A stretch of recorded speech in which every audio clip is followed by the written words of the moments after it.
오늘 설교 제목이 같이 한번 읽어보시겠습니다. 그에게서 시작. 그에게서 예수님의 향기가 난다. 설교를 준비하고 제목 붙이기가 참 제일 어려운 작업 중에 하나입니다. 어떤 제목을 붙일까를 하다가 마지막 최종 정한 제목이 그에게서 예수님의 향기가 난다. 지어놓고 보니까 괜찮은 것 같더라고요. 옆에 있는 성도님들과 인사해 보겠습니다. 형제님에게서 그리스도의 향기가 납니다. 반대쪽을 향해서 자매님에게서 예수님의 향기가 납니다.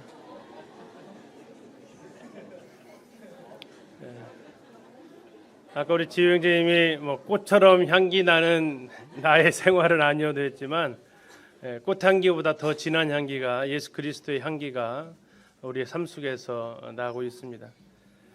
처음에 어머니를 제가 언급한 이유 중에 하나도 제가 어머니로부터 그 그리스도의 향기, 하나님의 그 사랑의 향기를 맡았기 때문에 그 어머니라는 단어를 듣기만 해도 그 사랑이 같이 떠올라서 울컥해지는 이러한 모습을 떠오르게 됩니다. 그에게서 예수님의 향기가 난다. 우리 성도님들에게서 이 그라는 단어에 누구를 한번 떠올려 보실 수 있으시겠습니까? 누구를 생각하면 참 그에게서 예수님의 모습이 떠오른다. 그 자매님에게서 예수님의 모습이, 그 형제님에게서 예수님의 향기가 난다. 그 형제님 얼굴을 보면 주님 본 것 같고 그 자매님 얼굴을 보면 주님 본 것 같다. 어쩌면 그 말하는 모습이, 어쩌면 그 섬기는 모습이, 어쩌면 그 기도하는 손길이 주님의 모습을 보는 것 같다 하는 그에게서 예수님의 향기가 난다. 오늘 사도행전 9장 말씀을 가지고 같이 교제하도록 하겠습니다. 지난 시간에는 거듭난 사람의 증거 사도 바울을 보면서 세 가지를 봤습니다. 첫 번째로 사도 바울이 거듭난 후에 처음 했던 것이 침례를 받았는데 거듭난 사람은 침례를 통해서 예수님과 새로운 관계로 들어간다라는 것을 봤습니다. 우리는 침례를 통해서 그리스도의 죽으심과 부활에 연합한 자가 되었음을 고백하는 거죠. 물에 함께 장사되었을 때에 나는 그리스도와 함께 죽었고 물에서 올라올 때에 그리스도의 부활이 나의 부활이 되었습니다라고 고백을 하게 되죠. 이것은 또한 나는 이제 세상에 대해서는 죽었고 하나님에 대해서는 살아 있습니다라는 간증입니다. 우리도 모두 다 그러한 간증 가운데 침례식을 하셨을 것입니다. 두 번째, 거듭난 사람은 성도들과의 교제를 사모한다였습니다. 사도 바울은 예루살렘에 가서 형제들과 사귀려고 그가 노력하고 수고했다라고 이렇게 성경은 기록되어져 있습니다. 우리 성도님들 지난 일주일 동안 가장 많은 대화를 나누고 가장 많이 얼굴 본 사람이 누구입니까? 그게 성도이기를 소원합니다. 우리의 사귐은, 성도와의 우리의 사귐은 우리가 정말 이 땅에서 누릴 수 있는 천국의 그런 기쁨이 아닌가 싶습니다. 예전에 말씀 한번 드렸죠. 수요 집회가 왜 생겼다고요? 주일날까지 어떻게 기다려 보고 싶어서, 그래서 한번 더 만나자 해서 생긴 것이 수요일입니다. 수요일날 나오셔서 보고 싶었던 얼굴 한 번 더 보시고, 만나고 싶었던 사람 한 번 더 만나시고, 말씀도 듣고 기도도 하는 것 물론 중요하지만 이렇게 우리가 서로 만나서 사랑하는 그러한 사귐, 성도들과 사귐을 나누기 위해서 직장 끝나고 일 끝나고 피곤한 시간이지만 수요일에 한 번 더 나와서 조금 늦더라도 나와서 교제하는 이러한 우리들의 성도 사귐을 위한 노력 우리가 생각해 보았습니다. 그리고 세 번째, 거듭난 사람은 주 예수님의 이름을 전파하며 살아간다 봤습니다. 사도 바울이 계속해서 그가 전도하면서 살아갔던 삶이었고 그는 다메섹에 가서도 전도했기 때문에 아리다 왕이 핍박을 받았고 다메섹에서도 전도하다가 핍박을 받았고 예루살렘에서 또 전도하다가 그를 위협하는 무리가 있어서 형제들에 의해서 가이사라로, 그 가이사라에서 다시 그의 고향 다소로 이렇게 떠나가는 모습을 보았습니다. 지금까지 내가 구원시킨 사람은 한 명도 없습니다. 맞죠? 그러나 내가 전도한 사람도 한 명도 없습니다. 이렇게 말하면 이건 안 맞죠. 그렇죠? 내가 구원시킬 수는 없지만 내가 전도를 할 수는 있습니다. 하나님께서는 얼마든지 우리를 통해서도 하지 않으셔도 전도하실 수 있습니다. 천사 몇 명만 부르면 금방 간단하게 끝나는 일이죠. 그런데 하나님은 우리를 통해서 우리와 함께 하시고 싶어 하는 거죠. 그래서 우리의 마음 가운데 지금 이 순간에도 복음을 전해야 될 사람, 혹시 복음 집회 때 3일 나왔는데 안 나와서 속상하십니까? 지난번에 우리 이명재 님께서 믿음에 대해서 이렇게 말씀을 하셨는데, 우리가 믿음으로 하고 또 주님 앞에 순종함으로 했으면 그 결과는 우리가 책임질 수 있는 것은 결코 아닙니다. 그분들이 구원받고 안 받고는 우리 영역이 아니에요. 그것으로 인해서 낙담하지 마시고, 그것으로 인해서 다음부터 못하겠다 이렇게 하지 마십시오. 그것은 이미 우리의 권한 밖의 일이기 때문에 그렇습니다. 우리는 단지 주님의 말씀을 의지해서 믿음으로 이렇게 전도하게 되면 그것으로 우리의 역할은 이제 다 한 것이 아닌가 싶습니다. 그래서 비록 50여 명의 영혼들이 나왔지만 지금 그들이 다 얼굴이 보이지 않더라도 낙담하지 마시고 때가 되면 주님께서도 거두게 하실 것을 믿습니다. 중요한 것은 내가 구원시킨 사람이 몇 명이 있느냐 이게 아니고 내가 전도한 사람이 얼마나 되냐, 이것을 주님께서는 또한 물으실 것입니다. 거듭난 사람의 세 가지 증거를 지난 시간에 이렇게 봤습니다. 자, 오늘은 이제 사도행전 9장 32절부터 43절을 통해서 그에게서 예수님의 향기가 난다를 같이 살펴보려고 합니다. 같이 한번 읽어주시면 감사하겠습니다. 시작.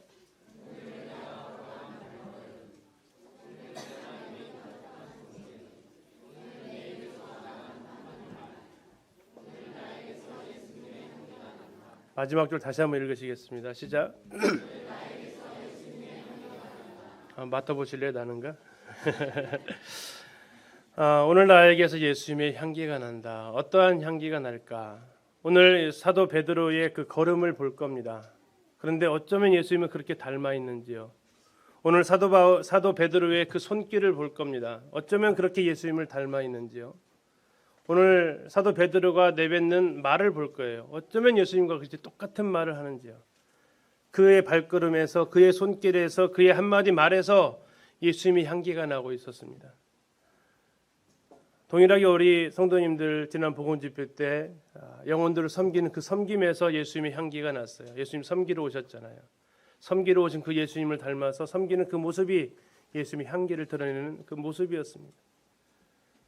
우리의 삶 속에서 우리의 발걸음, 우리의 손길, 우리 한마디 말 속에서 예수 그리스도의 그분의 향기가 이렇게 진동하고, 그래서 이곳에서 그리스도의 향기가 가득한 이런 기린노 교회가 되어가는 모습에 하나님 앞에 감사를 또한 드리게 됩니다. 오늘 본문은 이제 사도행전 9장 32절부터 나오는데요.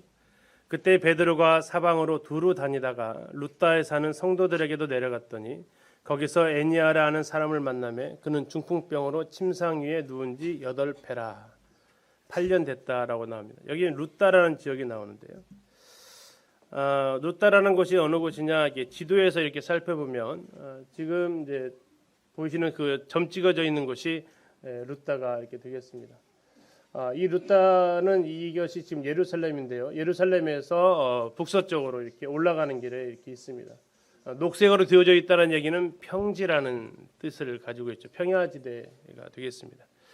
자, 사도 베드로가 이 예루살렘에서 두루 다니다가 어디까지 갔다고요? 여기 룻다까지 이렇게 가는 모습입니다. 지금 보시는 모습은 1932년에 아마 항공에서 찍은, 비행기에서 찍은 사진 같은데 룻다의 모습입니다. 굉장히 큰 성읍이죠. 사람들이 많이 사는. 그래서 한때는 여기가 이 지역의 수도 역할도 했다라고 전해지는 곳이 바로 룻다라는 지역입니다. 샤론 평지가 그 위에 있고요. 그래서 베냐민 집회 한 마을인데 샤론 평지는 이따 잠시 나오지만은 여기가 이게 이쪽이 샤론 평야라고 합니다. 우리 뭐 김제에 가면 호남 평야 있듯이 이쪽이 샤론 평야 지대가 여기에 있고, 오늘 이따 또 한 번 나오는 이 곳인데 이 요빠라는 지역이 있다가 또 한 번 나올 겁니다. 도르가가 살았던 지역이 바로 이 요빠인데 이 요빠에서 도르가가 사는, 오늘 두 개의 무대는 바로 룻다와 요빠 이 두 지역을 같이 이렇게 보게 될 겁니다. 자, 그곳에서 이제 베드로가 사역을 하는 두 가지 장면이 나오는데 32절은 이렇게 시작합니다. 그때에. 그럼 그때이라는 얘기는 31절을 우리가 지난 시간에 봤습니다. 교회가 평안함 가운데 복음이 확장되어져 가고 있고 31절에 이렇게 얘기하죠. 온 유대와 갈릴리와 사마리아 교회가 평안하여 든든히 서가고 주를 경외함과 성령의 위로로 진행하여 수가 더 많아지니라. 그때에 하나님께서 사도 스데반의 순교 이후에 세 가지의 큰 줄기의 역사를 이루어 가시는데요. 그 하나가 빌립이라는 사람을 통해서 사마리아에 전도하게 하십니다. 핍박 때문에 헬라파 유대인이었던 빌립은 예루살렘을 떠나서 사마리아로 가서 거기서 복음을 전하고, 동시에 이 스데반을 죽였던 그 일의 책임자였던 사도 바울은 다메섹으로 가다가 예수님을 만납니다. 그래서 바울에게 다시 하나님께서 역사하시고, 이 뒤쪽에 보면은 11장에서 구불에 살고 있었던 사람들이 수리아 안디옥으로 복음 전하러 가는 장면이 이 스데반의 일로 일어났다라고 이야기를 하고 있습니다. 스데반의 죽음이 결코 헛되지 않은 죽음인 것을 보여주는데요. 하나님께서는 공간의 제약을 받지 않으시죠. 그래서 지금 그때는 사도 바울이 다소로 돌아가는 그 시점입니다. 그 시간에 동일하게 하나님께서는 이제 베드로를 통해서 또 하나님의 일을 이루어 가시는 거죠. 사람은 공간의 제약을 받지만 하나님은 공간과 시간의 제약을 받지 않으시기 때문에 동시에 여러 지역에서 그분은 그분의 일들을 실행해 나가시는 것을 보게 됩니다. 아까 말씀드린 그때라고 했을 때에 교회가 평안하고 든든히 서가고 또 주를 경외함과 성령의 이름으로 진행하고 성도들이 더 많아졌습니다. 그러면 우리에게는 어떠한 마음이 찾아올까요? 이만하면 됐지 하는, 안주하고 싶은, 좋다, 여기가 좋사오니 이대로만 계속 가라 하는 그런 우리 마음 가운데 이런 마음이 찾아옵니다. 그런데 그때의 베드로는 어떻게 했습니까? 예루살렘에 머물렀습니까? 아니더라고요. 베드로는 사방으로 이렇게 두루 다녔다라고 나옵니다. 이게 사방으로라는 뜻을 가지고 있는 헬라어를 보니까 모든 지역들을 관통하면서 한 곳도 빠짐없이 다 둘러봤다는 거예요. 둘러봤는데 두 가지 목적을 가지고 둘러봅니다. 무슨 목적이었을까요? 첫 번째 목적은 그가 사방으로 두루 다녔다라고 얘기하고 있습니다. 두루 다녔다는 얘기는 복음 전하기 위한 그의 모습을 살펴볼 수 있습니다. 마태복음 28장에서 예수님께서는 이렇게 얘기하시죠. 너희는 가서 복음을 전하라고 말씀하십니다. 마가복음 16장 15절에서도 이렇게 얘기하시죠. 너희는 온 천하에 다니면서 복음을 전하라 했고, 사도행전 1장 8절에서도 성령이 너에게 임하신 권능을 받고 예루살렘에 가서 땅 끝까지 이르러서, 주님의 명령은 가라는 거였습니다. 머물라는 것이 아니었고, 그래서 교회가 든든하게 서가고 성도들이 많아지고 이 정도면 괜찮겠다 싶었는데도 불구하고 베드로는 뭐 했습니까? 주님의 명령을 받들어서 간 거예요. 가라고 하셨으니까 그분은 갔습니다. 이게 지금 괜찮고 지금 돌아볼 일들 그 안에 많이 있음에도 불구하고 그는 주님의 명령에 순종해서 두루 다녔습니다. 전도하는 모습이고, 또 하나는 신방하는 모습을 볼 수 있어요. 어디로 갔냐면 루다에 사는 성도들에게도 갔다라고 얘기하고 있습니다. 그는 루다에 교회가 이미 있었다는 사실을 그는 이미 알고 있었고, 루다에 사는 성도들을 가서 그를 신방하는 모습을 보고 있습니다. 이 사도행전에는 구원받은 사람들을 여러 가지로 표현하고 있는데요. 그 중에 하나가 바로 성도들이라는 표현입니다. 자, 성도들은 헬라어로 이 하기오스라는 단어인데, 자, 이것은 그들이 도덕적으로 흠결이 없다라는 뜻이 아닙니다. 뭘까요? 그들은 참 경건하게 살고 그들은 모든 사람들로부터 죄로부터 아주 교별되었고 살았던 그들의 도덕적인 인격적인 우수한 모습을 표현할 때 쓰여진 단어가 아니고요. 어떤 단어입니까? 이것은 구별되어졌다라는 뜻을 가지고 있습니다. 구별되어졌다. 그의 인품이 뛰어나고 고매하고 우아하고 이런 모습이 아니라 그는 하나님께로 구별되어진 사람이다. 다시 말하면 하나님께서 너는 내 거야 하고 하나님께로 속해 있는 사람들을 가리켜서 뭐라고 한다고요? 성도라고요. 지금 옆에 앉아 있는 분들이 비록 도덕적으로 인격적으로 뛰어나지 않을 수 있습니다. 그러나 주님 우리를 어떻게 보시냐면요, 거룩하다라고 얘기하세요. 거룩하다는 얘기는 뭐예요? 너는 내 거야, 너는 나에게 속해 있어라는 겁니다. 하나님께 속해 있는 사람들, 그리스도와 연합되어져 있는 사람들, 그리스도의 죽음이 나의 죽음이 되었고 그리스도의 부활이 나의 부활이 된 사람들, 그들이 가리켜서 성도라고 불렀습니다. 베드로가 어디로 갔습니까? 루다에 있는 성도들에게 그가 갔습니다. 갔더니 누구를 만납니까? 에니야라는 사람을 만납니다. 에니야.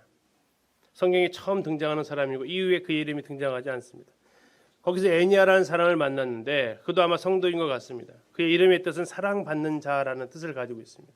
참 좋은 이름이죠. 에니야, 사랑받는 자. 근데 그에게 있어 문제가 하나 있습니다. 무슨 병에 걸렸습니까? 중풍병입니다. 어떤 병이죠? 중풍병은 혼자 움직일 수 없는 병입니다. 얼마 동안요? 8회, 8년째. 제가 2주간 병원에 누워 있어 봤잖아요.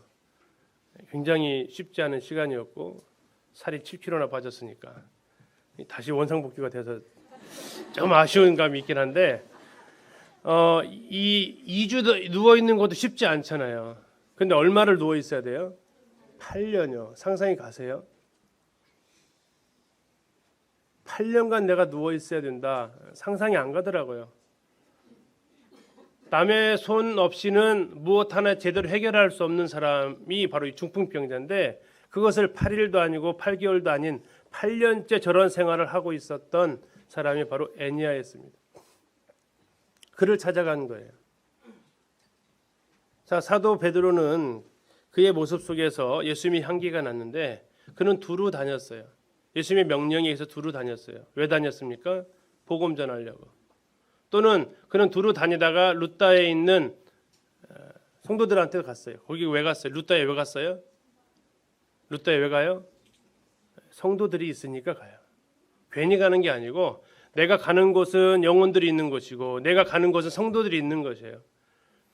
그곳은 주님께서 기뻐하시는 것이에요. 주님이 가셨던 이유가 바로 이 두 가지 이유였어요. 주님이 발걸음을 옮기셨던 곳은 주님이 필요한 영혼들이 있었던 곳이고 주님이 가고자 했던 것은 저 베다니처럼 주님과의 사랑하는 그 성도들이 있었던 그곳으로 우리가 발걸음을 옮기신 주님을 보게 됩니다. 그런데 베드로가 꼭 닮아 있어요. 예수님이 이런 얘기 하시죠. 마가복음에서 자, 우리가 다른 마을들로 가자. 우리가 거기서도 뭐 하겠다? 전도하겠다. 나는 이것을 위해서 왔다. 베드로의 삶도 마찬가지예요. 지금 예루살렘 교회가 괜찮아요. 성도들도 많고 교회도 평안해요. 그 핍박자였던 사울이 효심하고 교회도 이제 더 이상 핍박하는 사람도 없어요. 안주할 만해요. 그런데도 불구하고 베드로는 뭐 합니까? 두루 다닙니다. 복음 전하고 다닙니다. 어디로 갑니까? 성도들이 있는 곳 찾아갑니다. 우리가 경치가 좋은 곳 여행하는 것도 좋지요. 그러나 그것보다 더 좋은 것은 정말 만나고 싶은 사람을 보기 위해서 가는 그 발걸음은 또 우리가 얼마나 설레임 가운데 가는 걸음이 되겠습니까? 복음 전파와 성도의 교제를 위한 그 발걸음에서 예수님의 향기가 이렇게 납니다. 자, 이제 34절에 베드로가 이르되 에니야야 예수 그리스도께서 너를 낫게 하시니 일어나 내 자리를 정돈하라 한데 곧 일어나니 룻다와 사론에 사는 사람들이 다 그를 보고 주께로 돌아오니라. 자, 중풍병자가 고침을 받습니다.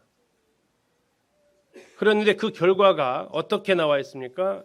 룻다에 있는 사람들이 주께로 돌아왔습니다. 근데 거기만 돌아온 게 아니고 어디까지요? 사론에 사는 사람들, 아까 사론 평야에 사는 사람들입니다. 오늘날의 사론 평야의 모습이 이렇습니다. 굉장히 이스라엘의 곡창지대 중 하나인데 폭이 약 16km, 길이가 약 한 80km 정도 되는 굉장한 곡창지대입니다. 이곳에 사는 사람들이 다 어떻게 됐다고요? 주님께로 돌아왔대요. 어떻게 돌아올 수 있었을까요? 자, 우리는 이제 그 말씀 속에서 거기에 해답을 찾아볼 수 있는데요. 첫 번째, 베드로가 이 에니야를 고치는 장면을 우리는 보게 됩니다. 어떻게 했냐면 에니야야, 예수 그리스도께서 너를 낫게 하신다라고 얘기하고 있습니다. 예수 그리스도께서 너를 낫게 하신다. 우리 사도행전 3장에서 성전 미문에 앉아있던 안진뱅이를 베드로가 어떻게 말해서 고칩니까?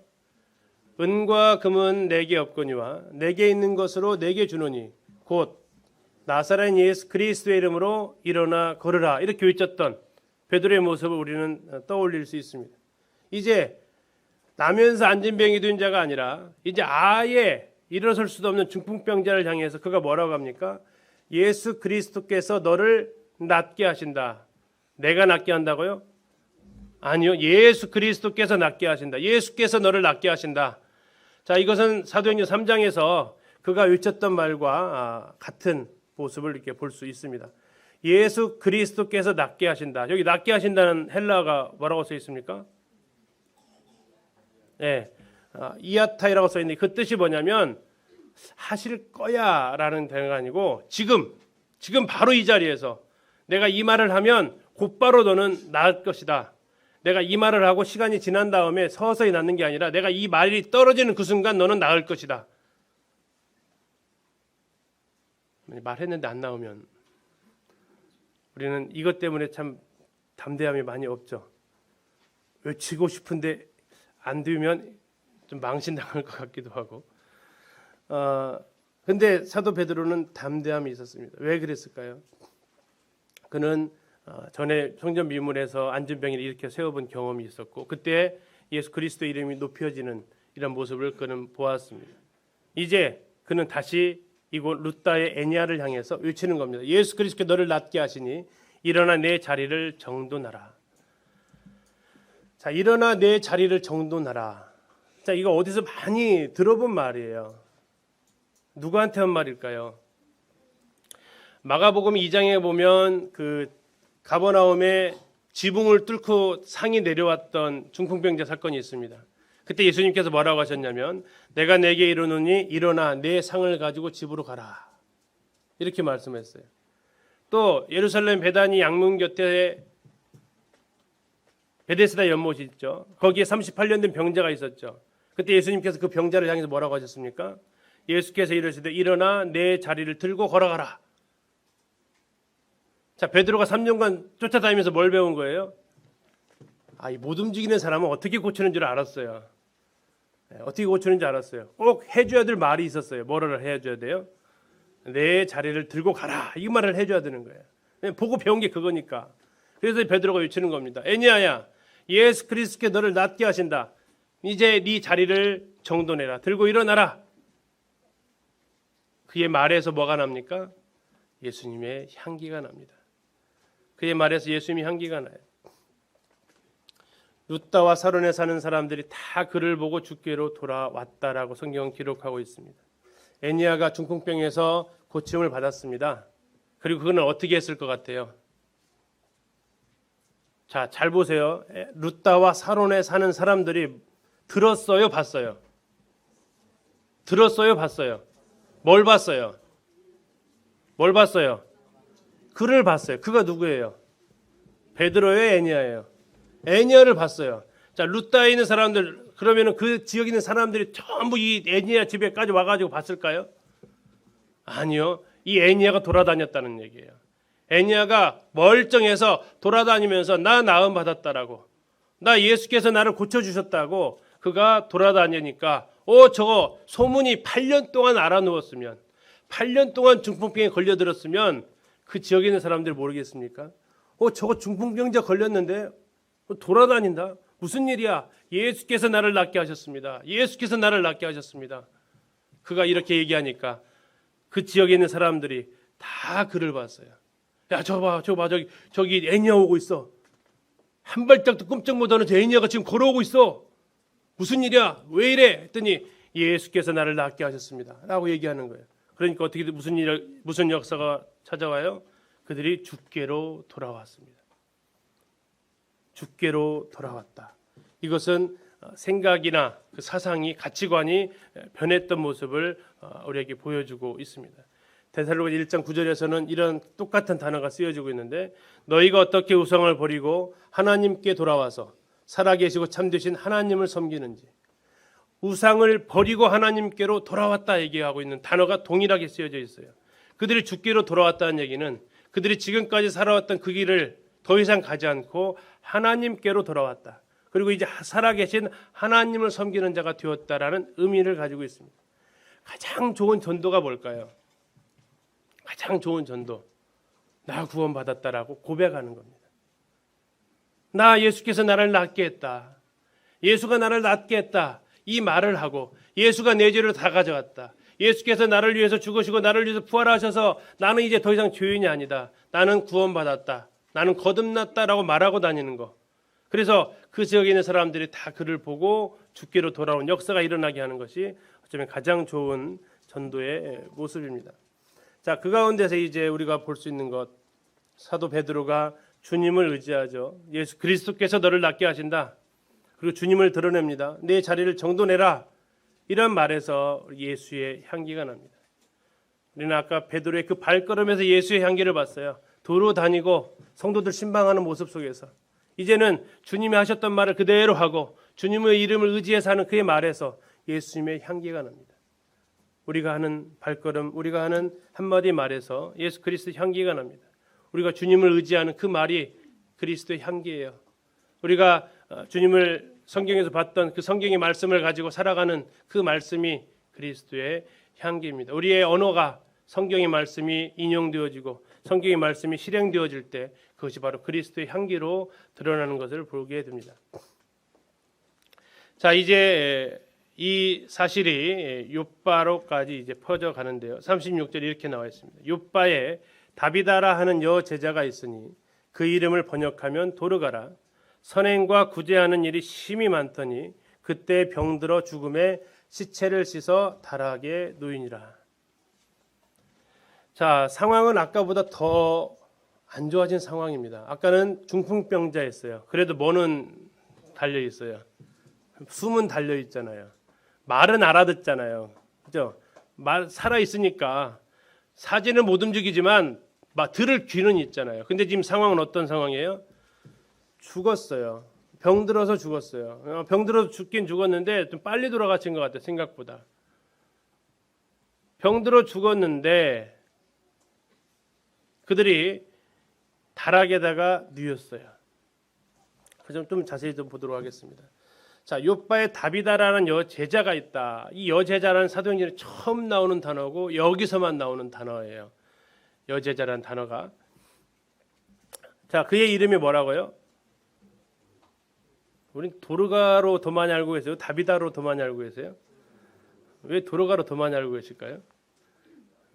번역을 좋아하셔서 그런가요? 원래 이름이 뭐라고요? 다비다. 다비다. 이게 이제 아람어입니다. 아람어. 당시에 소통되고 있었던 언어의 언어. 다음에 번역하면 도르가다. 이것은 이제 문자어예요. 헬라어입니다. 근데 뜻은 동일하게 똑같아요. 뜻이 뭐예요? 가젤. 이렇게 생긴 동물이에요. 예쁜가요?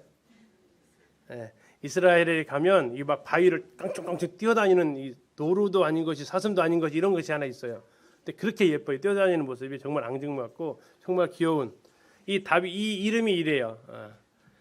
태국에 가면 그 꽝이라는 자매가 있거든요. 꽝. 이름이 꽝이거든요. 꽝. 근데 이름이 태국어로 꽝이 무슨 뜻이냐? 사슴이에요. 참. 예. 근데 여기 이 다비다, 이 도르가 이름이 뭐라고요? 바로 이 사슴이에요. 영양 가젤이라고 불리는 이 사슴인데요. 그를 가리켜 성경은 뭐라고 했냐면 여제자다라고 얘기하고 있습니다. 헬라어로 마데트리아라는 건데 그 뜻은 주님의 가르침을 소중하게 여기고 그 가르침에 따라서 살아가는 사람들이라는 뜻을 가지고 있습니다. 다비다가 어떻게 살았는지를 보여주는 하나의 모습이에요. 주님과의 관계를 보여주는 것이 여제자라는 단어입니다. 주님께서 말씀하신 대로 살아가고 싶은 사람들. 옆에 지금 여제자들이 앉아 계신가요? 자, 당신은 마데트리아입니다. 헬라어로 한번 해주실래요? 당신은 마데트리아입니다. 네. 옆에 계신 우리 형제님들 오시면 안 돼요. 저 여제자니까. 주님의 가르침을 따르고 살아가고 있는 사람들, 마데트리아, 여제자. 그런데 그가 그러면 어떠한 삶을 살았느냐? 그에 대한 기록이 이렇습니다. 선행과 구제하는 일이 어떻다고요? 많다고로 표현이 안 되는 여인이었습니다. 심히 많았다라고 해요. 심히 많았다. 선행과 구제하는 일이 심히 많았는데 그것으로 인해서 그가 병들어 죽었는지는 모르겠습니다. 하도 많이 선행과 구제하는 일을 많다 보니까 몸이 쇠약해서 병이 들었는지 어떤지는 모르겠지만 그때에 병이 들어 죽게 되었습니다. 그때라는 얘기는 지금 베드로가 루다에서 애니아를 고쳐준 그 시점이라는 얘기죠. 그때 병들어 죽음에 시체를 다락에 누웠다. 왜 시체를 다락에 누웠을까요? 자, 이스라엘의 장례법은 이렇습니다. 우리는 돌아가시면 며칠 후에 발인을 합니까? 3일장이죠. 이스라엘은 며칠장이에요? 이스라엘은 당일장입니다. 이스라엘은 죽으면 바로 내가요. 그런데 지금 바로 내가는 상황이 아니에요. 여기는. 자, 죽음의 시체를 씻는 것까지는 맞아요. 시체를 씻는 것까지는 이스라엘 장례법이 맞아요. 그러면 시체를 씻었으면 이제 어떻게 해야 돼요? 장례 치르러 나가야 돼요. 그런데 이상한 행동을 해요. 성도들이. 어떤 행동을 합니까? 달하게 누였어요. 달하게. 왜 누였을까요? 이것은 다비다가 다시 살아나기를 소원하는 그런 모습을 우리에게 보여줍니다. 성경에 보면 그 사건이 두 가지가 나와 있습니다. 열왕기상과 열왕기하에. 열왕기상에 보면 엘리야가 나옵니다. 자, 엘리야가 사르밧 과부에게서 이제 음식을 공개를 받죠. 그런데 그 아들이 죽어요. 그 아들이 죽으니까 그 여인이 사렙다 과부가 엘리야한테 와서 따지는 겁니다. 도대체 당신이 왜 여기 와가지고 내 지나간 일들을 기억나게 하냐고. 그때 어떻게 합니까? 엘리야가 그에게 아들을 달라고 하고 그 여인의 품에서 받아 안고 자기가 거처하는 다락에 올라가서 자기 침상에 누이고 그 아이를 살립니다. 이 구약에서 한 번 있었던 일이에요. 두 번째 일은 엘리사 때 있었던 일입니다. 엘리사 때 열왕기하 4장에 보면 수넴 여인이 등장을 하죠. 자, 수넴 여인이 엘리사가 늘 자기 집을 지나가니까 그 엘리사를 위해서 다락에다가 방 하나를 마련해 줍니다. 그곳에 와서 당신 편히 쉬고 책도 보시고 여정을 쉬라고 이렇게 마련해 줍니다. 자, 그런 섬김에 감동한 엘리사가 그에게 소원이 뭐냐 했을 때 알아보니까 자식이 없어요. 그래서 자식을 낳게 해줘요. 그런데 얼마 있다 그 자식이 죽습니다. 그러니까 이 수넴 여인이 이 자기 죽은 자식을 장례를 치르는 게 아니고 이 아이를 갖다가 어떻게 합니까? 이 아이를 집에 두고 누구한테 찾아가면 엘리사한테 찾아갑니다. 그리고 이제 엘리사가 집에 갔는데 아이가 죽어 있기 때문에 이 아이를 가지고 자기 침상으로 올라갑니다. 그의 침상이 어디에 있었다고요? 다락에 있었어요. 2층에 있었어요. 다락이라는 얘기는 우리 어르신들 옛날에 벽장처럼 이렇게 물건 넣어놓는 데가 아니고 2층 집입니다. 2층 집. 2층에다 올려놨어요. 거기는 어디였냐면 엘리사의 처소였어요. 자, 다락에 얹어놨을 때 엘리사가 이제 거기에서 다시 이 아이를 살립니다. 이 유대인들이었기 때문에 그런 이야기들은 그들은 너무나도 잘 알고 있었고 그 성도들은 마지막 희망을 걸어봅니다. 그래서 시체를 씻어가지고 어디다 놔요? 다락에다가 놓입니다. 그리고 급히 누구를 부르러 갔을까요? 누구를? 베드로를 부르러 이제 가게 됩니다. 여기서 이제 도르가의 삶을 통해서 우리가 생각해 보는 것은 선행과 구제하는 일을 힘쓰는 그녀의 삶에서 예수님의 향기가 난다라는 겁니다. 선행과 구제하는 일이 심이 많더니 우리 성도님들 떠오르는 분 혹시 계세요? 기린누교회에서 선행과 구제하는 일에 심이 많으신 분, 선행과 구제하는 일에 정말 열심이신 분 혹시 떠오르는 분 계세요? 그분은 그냥 많다라는 것으로 부족하고 심이 많다라는 이 단어를 붙여주고 싶은 분. 그 모습을 볼 때 예수님의 사랑을 떠올리게 하는 그분, 그의 삶에서, 그 성도의 삶에서 예수님의 향기가 납니다. 선행과 구제하는 일은 입으로 하는 일이 아니죠. 선행과 구제하는 일은 몸으로, 삶으로 하는 일입니다. 우리 가운데 이러한 사람들이 많을 때에 이곳에 그리스도 향기가 또 진동하게 될 겁니다. 자, 어쨌든 이렇게 선행과 구제하는 심이 많았던 다비다. 성도들은 그녀를, 이 자매를 보내주기가 싫었어요. 그냥 보내줄 수 없었어요. 너무나도 안타까웠어요. 어쩌면 그녀는 그들을 생각했을 거예요. 왜 그녀가 병들었을까? 우리한테 계속해서 이런 선행과 구제를 베풀다 보니까 자기는 쉬지 못하고 그럴 거야 하면서 그들은 아마 마음이 굉장히 아프고 어려웠을 거예요. 그래서 시체를 씻어서 다락에 놓이게 됩니다. 그러면서 38절에 보니까 룻다가 욥바에서 가까운지라 제자들이 베드로가 거기 있음을 듣고 두 사람을 보내어 지체 말고 와달라고 간청하여 베드로가 일어나 그들과 함께 가서 이르매 그들이 데리고 다락방에 올라가니 모든 과부가 베드로 곁에 서서 울며 도르가가 그들과 함께 있을 때 지은 속옷과 겉옷을 다 내보였다라고 얘기하고 있습니다. 자, 룻다가 욥바에서 가까웠다. 아까 지도 잠깐 보셨는데요. 거리상으로 약 10마일, 16km 정도 됩니다. 16km 정도. 16km 정도면 전주에서 봉동 거리가 약 16km 정도 됩니다. 그 정도 거리였다는 얘기예요. 그걸 왕복하면 얼마가 돼요? 32km입니다. 왕복할 때 걸어서 갔으면 꼬박 하루길입니다. 예, 걸어서 가는 거리면 결코 짧은 거리가 아니고 굉장히 기다려야 되는 시간이 필요했던 것이고 아마 뭐 동물을 이용했으면 좀 더 시간은 단축될 수 있었겠지만 지금처럼 차로 이렇게 간단하게 옆 동네까지 갈 수 있는 것은 아니지만 그래도 가까웠다는 얘기죠. 예루살렘보다 훨씬 가깝죠. 자, 그때 거기에 베드로가 있음을 들었습니다. 베드로가 있음을 들었다는 얘기는 무슨 소식을 또 아울러 들은 거예요? 베드로가 거기서 8년 된 중풍병자를 고쳐줬다는 소식이 샤론 평야에 속해 있었던 요바까지 다 소식이 들렸고 8년 된 중풍병자를 고쳐주었다면 도로가도 혹시 가능하지 않을까 하는 그들은 그 신락 같은 희망을 아마 가져보았지 않을까 싶습니다. 그러면서 베드로한테 가서 이렇게 얘기합니다. 지체 말고 와달라. 이 두 단어가 섞여져 있는데요. 하나는 명령입니다. 또 하나는 간청이에요. 지체하지 마십시오. 지금 도르가가 죽었습니다. 더 늦지 않게 오십시오.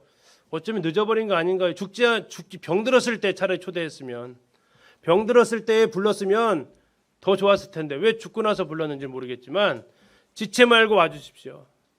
머무를 시간이 없습니다. 두 번째, 제발 좀 와주십시오. 제발. 절박합니다. 제발 좀 살려달라는 그런 표현을 가지고 있습니다. 이것은 지체하지 말라는 얘기는 뭐냐면 장례식을 집행해달라고 장례식 집례해달라고 부르는 게 아니에요. 이것은 지금 다시 말하면 살려달라고 부르는 거예요. 장례식을 집도할 사람이 없어가지고 베드로 부른 게 아니고 제발 이 도르가는 정말 다시 한번 살아났으면 좋겠다는 거죠. 자, 이때 베드로가 어떻게 합니까? 그들과 함께 갑니다. 갔는데 그리고 그녀가 누워있는 다락방에 올라가는데 과부들이 따라 올라와요. 그러면서 베드로 곁에 서서 웁니다. 아마도 그랬을 것 싶어요. 이 도로가 돌아가신 거 저 때문이에요. 제가 그때 어려웠는데 나 어려움 해결해 주려고 그거 너무 애써가지고 돌아가신 것 같아요. 저 때문에 죽은 것 같아요. 아니 자매야 아니야 나 때문이야. 그러면서 아마 이 도로가의 죽음을 서서 그들을 울면서 베드로가 이렇게 있을 때에 이 속옷이요, 이 겉옷이요 전부 도르가가 만들어준 거예요. 저희들은 과부인데요. 도르가가 이게 다 만들어준 거예요. 우리는 속옷, 겉옷 지금은 흔하죠. 근데 예전에는 살 수 있는 게 아니거든요. 다 만들어야 돼요. 이 속옷은 뭐 지금 우리가 입고 있는 런닝이나 이런 팬티 이런 종류가 아니고요. 그냥 일상복이에요. 일할 때 입는 것들이 그런 속옷이에요. 그들은 당시에는 이게 뭐 우리가 입는 언더웨어 자체가 없었기 때문에. 그리고 이제 겉옷은 뭐냐면 여기다가 이제 덮을 수 있는 이불 역할까지 같이 하는 게 이제 겉옷입니다. 다시 말하면 이것은 굉장히 고가예요. 성경에 보면 겉옷은 나중에 어떤 용도로 쓰냐면 내가 물건을 담보 맡길 때 겉옷을 맡기는 것으로 나오고 있어요. 담보를 맡긴다는 얘기는 귀중하다는 얘기잖아요. 그러면 이거 자매들이 보여주는 거예요. 자기 겉옷과 속옷 다 보이는 거예요. 이거 내보였다는 얘기는 그 벽장에서 꺼낸 게 아니고 그들은 단벌 신사인 것 같아요. 이게 이 옷이 바로 그거다고. 내가 입고 있는 이 옷이 도로가가 만들어준 거라고. 근데 한두 사람만 얘기하는 게 아니라 아우 자매 것도 내 것도 다 얘기를 하는 거죠. 자, 이제 베드로의 반응을 우리가 보게 됩니다. 베드로가 뭐 했습니까? 사람을 다 내보냈어요. 이거 어디서 좀 본 것 같아요. 어디서 봤어요? 마가복음 5장 40절에 보면 예수님이 소녀 살리는 사건이 나와요. 소녀를 살리는 사건. 마가복음 5장 40절에 이렇게 얘기합니다. 예수께서 그들을 다 내보내신 후에 아이와 부모와 또 자기와 함께한 자들을 데리시고 아이 있는 곳에 들어갑니다. 무리들은 다 내보내고 부모들하고 제자 셋 데리고 갔거든요. 근데 베드로는 여기서 어떻게 해요? 다 내보냅니다. 1대1로 딱 써요. 1대1로. 예수님한테 보고 배운 것이 있어요. 일단 두 번째 그가 한 것은 뭡니까? 무릎을 꿇고 기도합니다. 무릎을 꿇고 기도해요. 무릎을 꿇고 기도했다는 얘기는 누가복음 22장 41절에 나오는데 예수님께서 겟세마네 동산에서 하셨을 때의 기도하는 모습이에요. 자, 유대인들은 평소에 어떤 모습으로 기도할까요? 무릎을 꿇고 기도할까요? 누가복음 18장에 보면 당시 유대인들이 보편적으로 하는 기도의 모습이 나와요. 어떻게 기도합니까? 이렇게 기도합니다. 하늘을 향해서. 이 일반적인 기도예요. 그런데 무릎을 꿇고 엎드려 기도하는 것은요. 이건 특수 상황이에요. 어떤 상황이에요? 아주 절박하고 간절한 상황. 예수님께서 겟세마네 동산에서 드렸던 그 기도의 모습. 비록 예수님 기도하실 때 그는 졸고 있었지만 예수님이 간절할 때 어떻게 기도하셨는지 그는 또한 역시 보았던 사람 베드로.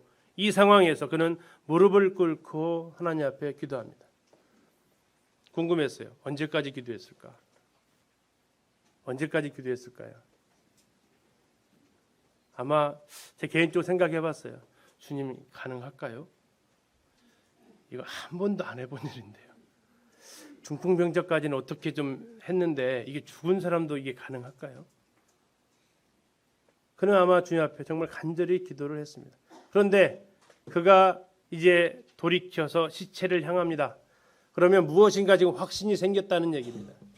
그러면서 외칩니다. 뭐라고 외칩니까? 다비다야 일어나라. 뭐라고 했다고요? 다비다야 일어나라. 이걸 네 글자로 하면 뭘까요? 다비다 쿰입니다.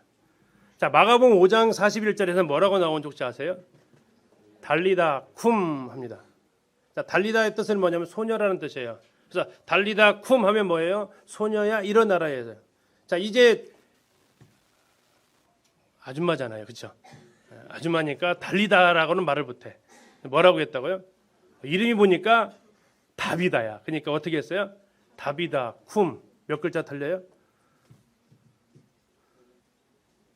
네.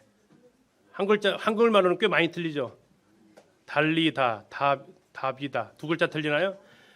이 헬라어상으로는 딱 한 글자 틀려요. 다리다 쿰. 이게 우리는 이제 한글로 번역할 때 달리다 쿰 이렇게 나오는데 그 헬라어를 읽으면 다리다 쿰이에요. 다리다 쿰. 여기서는 다비다 쿰. 한 글자, 철자 하나 틀려요. 자, 어쨌든 다비다야 일어나라. 다비다 쿰. 들어본 말이죠. 어디서? 주님이 소녀를 일으킬 때 달리다 쿰 하면서 일어나게 했던 그 말 그대로 따라하는 겁니다. 지금 이 상황은 어떤 상황이에요? 죽은 자를 일으켜 세워야 되는 상황. 그때 예수님 어떻게 하셨지? 그래, 그때 달리다 쿰. 그래, 그럼 나도 다비다 쿰. 그가 하는 말에서 예수님이 향기가 나죠. 또 한 가지는요. 이 그 장면은 나사로를 살리는 장면과도 연결이 돼요. 예수님께서 죽은 나사로 살리실 때 어떻게 하셨어요? 무덤 앞에 가셔가지고 어떻게 불렀어요? 나사로야 나와라 이렇게 했어요. 그러니까 지금 그 두 장면을 뭐 한 거예요? 그럼 이 장면은 두 장면을 믹스한 거예요. 야이로의 딸을 살리는 장면 플러스 나사로 살리는 장면을 딱 풀으니까 다비다 쿰 외치면서 다비다가 살아납니다. 제가 이걸 보면서 한번 깜짝 놀랐던 것이 그 다음 구절이에요. 그가 뭐 했다고요? 그가 눈을 떴어. 죽어 있는데 갑자기 다비다 쿰은 눈을 번쩍 떴어. 어떠실 것 같으세요? 어떠실 것 같으세요? 자, 선생님 다비다를 향해서 다비다 쿰 했는데 눈을 갑자기 번쩍 뜨면 어떨 것 같으세요? 이 장면 가운데에서 하나 더 생각해 봤어요. 다비다의 그 다음 표정 안 나와 있어요. 근데 표정 한번 생각해 봤어요. 1번 웃었다. 2번 짜증냈다. 몇 번일까요? 저 같았으면 2번이에요. 천국 좋은데 주님 만났는데 천국에서 이제 영원히 살 수 있는데 왜 불러 나를? 다비다 입장. 베드로 입장은 다비다 쿰 했는데 아무 반응 없으면 정말 난감한데 눈을 딱 뜨니까 어땠을 것 같아요? 할렐루야. 할렐루야. 하나님이 살리셨습니다. 자, 눈을 떴어요. 그리고 베드로를 보고 일어나 앉았어요. 감사하게도 표정 관리는 안 하고 있어요. 여기서. 그러자 베드로가 어떻게 합니까? 손을 내밀어 일으켜요. 손을 내밀어 일으켜요. 죽어 있어요? 살아 있어요? 살아 있다는 얘기예요. 이게 예수님하고 베드로하고 수준 차이가 약간 나요. 예수님 언제 손을 잡았죠? 그 달리다 쿰할 때 손을 잡으면서 달리다 쿰 했어요. 시체에다 손을 댔거든요. 왜? 야는 살 거니까. 근데 베드로는 약간 믿음이 딸리셨는지 살아난 거 보고 손을 잡으셔서 손야 일어나라 하시는. 어쨌든 그의 모습에서 손길에서 예수님이 향기가 나요. 자, 손을 내밀으면서 그를 일으켜서 이제 과부들을 다 부릅니다. 살아났다라고 해요. 자, 이때 다비다의 표정 어땠을까요? 이때 아마 이런 말 했을 거예요. 내가 살아도, 내가 죽어도, 살아도 좋고 죽어도 좋고, 살아있으면 성도들과 함께 좋고, 죽으면 주님과 함께 있으니까 좋고, 나는 늘 이 두 사이에서 고민하는 그 모습처럼 아마 자기를 기다리고 반겨줬던 그 자매들을 보면서 비록 주님과 있다가 온 것이 굉장히 그냥 안타깝고 참 아쉬움도 있겠지만 그 자매들 다시 보는 그 기쁨에 아마 한박 웃음을 터뜨리지 않았을까 싶습니다. 기도하기 위해서 꿇었던 베드로의 그 무릎, 또 지체를 일으켜주는, 손잡아주면서 일으켜줬던 그 손길, 그것은 예수님이 하셨던 그 모습이에요. 우리 성도님들이 누군가를 위해서 무릎 꿇고 간절히 기도했던 그 모습은 거기에서 뭐가 난다고요? 예수님의 향기가 난다고요. 어려운 지체들을 가서 토닥여주는 그 손길에서 뭐가 난다고요? 예수님의 향기가 난다고요. 예수님도 그렇게 하셨을 거예요. 어려운 지체들 향해서 같이 무릎 꿇어서 기도하는 모습이, 힘들지 손 한번 잡아주는 모습이, 거기에서 예수님의 향기가 묻어나는 거예요. 왜요? 베드로가 왜 이렇게 했을까요? 보았거든요. 예수님이 어떻게 하시는지 보았거든요. 우리가 왜 그렇게 해줄 수 있어요? 누군가 내가 힘들 때 기도해 주는 것을 내가 알았거든요. 누군가 내가 힘들었을 때 누군가 와서 내 손 가볍게 잡아주는 걸 내가 알았거든요. 그래서 우리가 어떻게 할 수 있어요? 기도해 줄 수 있어요. 정말 간절히 내 일처럼 어떻게 할 수 있어요? 손잡아 줄 수 있어요.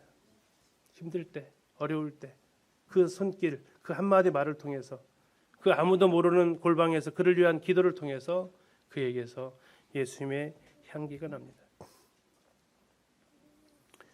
42절에 보니까 온 요파 사람이 알고 많은 사람이 주를 믿더라. 베드로가 요파에 여러 날 있어 시몬이라는 무두장의 집에서 머물렀다고 얘기하고 있습니다. 여기는 약간 좀 아까와 좀 달라요. 어떻게 다릅니까? 온 요파 사람이 알았어요. 왜? 죽었다 살아났으니까. 또 선행과 구제하는 일이 심히 많았기 때문에 이 다비다의 이 소식은 금방 퍼졌을 거예요. 근데 그가 살아났대요. 아마 8년째 이렇게 알아누웠던 사람은 소문이 다 나가지고 그럼 못 고치니까 했을 거예요. 근데 아마 여기서 야 살아났네, 안 죽었던 거 아니야? 그런 생각을 했을지도 몰라요. 그러니까 온 요파 사람이 알았는데 그 다음에 온 사람이 주를 믿어라 그러면 괜찮은데 뭐라고 나왔어요? 많은 사람이 주를 믿더라 나왔어요. 복음 집회 때 한 50여 명이 복음을 들었는데 몇 명이 주를 믿어요? 2명도 많은 거예요. 많은 사람이 주님을 다 믿지가 않더라 이거죠. 뭐 해도요. 죽었다 살아나도 다 믿지는 않더라. 이걸 다 알지만 복음 집회로 와서 말씀을 다 듣고 하지만 근데 다 믿지는 않아요. 믿음은 모든 사람의 것이 아닌 것 같아요. 그 다음에 베드로가 요파에 여러 날 있어 시몬이라는 무두장의 집에 머물렀대요. 아까 우리 처음 시작할 때 베드로가 어떻게 했다고 나왔죠? 베드로가 사방으로 두루 다녔다고 나왔죠. 거기 예수님의 향기를 봤어요. 근데 지금 이 장면은 뭐예요? 베드로가 요파에 어떻게 있었다고요? 여러 날 있었대요. 왜 여러 날 있었을까 생각해 봤어요. 이것은 우리가 이제 10장에 들어가면 하나님께서 그를 거기에 머물게 하시는 이유가 있었어요. 다시 말해서 베드로가 왠지 지금 움직이면 안 될 것 같은 뭔 인도하심을 받았던 것 같아요. 더군다나 그가 머물렀던 집이 어디라고요? 시몬이라고 하는 무두장이 집. 무두장이 혹시 별로 우리가 안 쓰는 단어죠. 가죽 공업자예요. 가죽 공업하는 사람. 그래서 이 무두장이는 뭐냐면 짐승의 가죽을 가공해서 피혁을 만드는 사람. 이걸 가지고 제품을 만드는 거죠. 왜냐하면 이 짐승의 가죽은 죽어야만 만들 수 있기 때문에 이것은 유대인들에게는 부정한 직업으로 해당이 돼요. 그런데 베드로는 어디에 가 있었다고요? 무두장의 집에, 사람들이 유대인들이 가기를 꺼려하는 그 집에 머물러 있었어요. 이제 베드로가 서서히 주님께서 베드로를 뭐하고 있으면 워밍업 하시는 거예요. 유대인들이 꺼려하는 이 집에 지금 머물게 하세요. 그 다음에 뭐가 나올 거니까 더 센 것이 나올 거거든요. 이제 베드로한테 지금 연습시키는 과정이, 훈련시키는 과정이에요. 조금 더 센 것을 요구하실 거예요. 주님께서 그래서 이 베드로가 이 기적이 일어난 다음에 요파를 떠나지 않고 요파에 머물게 하세요. 때로 우리가 돌아다닐 때도 있지만 머무는 이 걸음 속에서도 주님의 향기를 돌아볼 수 있습니다. 결과적으로 두루 다니고 머무르는 자 이런 가운데서 주님의 인도를 구하는 삶 이곳에서 우리가 예수님의 향기를 맡을 수 있습니다. 이게 지금 그 가이사랴 요빠에 있는 피장이 시몬의 집이에요.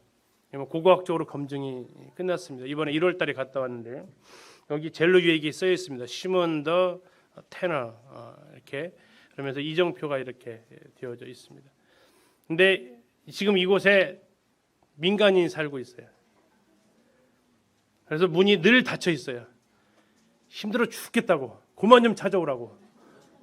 그래서 사람들이 여기다가 이렇게 지나갈까 다 써놨어요. 여기가 바로 그 시몬의 집이다라고 그 집터라고 그 집터 앞에서 사진 한 장 찍었는데 베드로가 여기에 머물러 있었어요. 그러면서 드라마가 끝나듯이 9장이 끝나요. 이제 기다려지는 것은 몇 장이에요? 10장이죠. 왜 예수님께서는 그 두 번에 걸친 놀라운 기적 8년 된 중풍병자 고치고 죽은 도르가 다비다 살리고 그리고 그를 이 요빠의 부두장의 집에 두셨을까? 이건 주님의 또 다른 계획이 진행되어지는 이런 모습을 보게 됩니다. 오늘 그에게서 예수님의 향기가 난다라는 말씀을 같이 이렇게 좀 보았습니다. 중풍병자 애니아 고침을 받는 모습에서 베드로가 복음 전파하고 또 성도 교제하기 위해서 한 발 한 발 움직이는 그 발걸음 거기에서 예수님의 향기를 우리가 볼 수 있었고요. 죽었던 다비다가 살아난 장면에서 기도하기 위해서 무릎을 꿇고 그를 손잡아 일으켜주는 그의 모습에서 예수님의 향기를 볼 수 있습니다. 또 이제 주님께서 가라고 하기 전까지는 머무르는 그의 삶을 통해서 예수님의 인도를 구하는 우리의 모습 속에서 또한 동일하게 예수님의 향기가 납니다. 그리고 이 시간 우리 여기 앉아 계신 성도님들 이러한 모습으로 내가 순간순간 살아왔던 그들의 그 이와 같은 모습 속에서 우리 성도님들도 예수님의 향기를 바라고 계십니다. 향기 나시나요? 안 나세요? 네. 오래 있다 보면 코가 마취돼 가지고 향기가 안 날 수도 있어요. 그러나 계속해서 우리는 다시 이 문을 나서면서 또 향기를 바라면서 이번 한 주간도 사시기를 기도합니다.